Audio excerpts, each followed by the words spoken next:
In this video, I'm gonna teach you how to use enchanted books in Minecraft Creative. It's a very easy process, so make sure to follow along.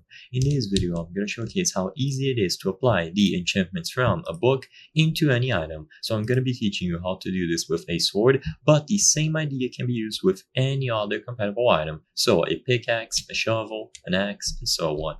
So what you need is an anvil. So if you are in creative, look for items, search for an anvil, just get the functional block one here that is not damaged, and now you can right click the anvil. Now you will place the tool that you want to enchant at the left slot here, and then you can grab your book and place it here. You will have an enchantment cost, but of course because you are on creative, you will have infinite levels, so now you can grab your item. You can also use the anvil to rename the item, so I'm going to give it a custom name here. And you can also apply enchantments at the same time.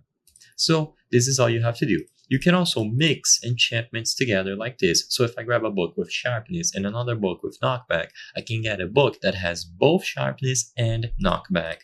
And I can still use that book to enchant my item.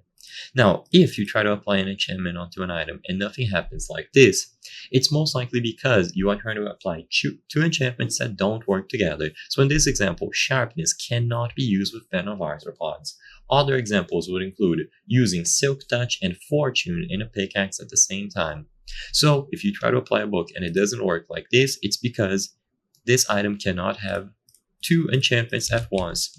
So check the list, see what enchantments are not compatible, and you will have to remove one of them. But after it is enchanted, you can hold the item, you can see that it is enchanted, you can go ahead and use it. It is simple to do, and on creative it is even easier because you don't need to grant XP. So I hope I was able to help you. If this video helped you, consider subscribing. As you can see, 83% of the people watching our videos are not subscribed.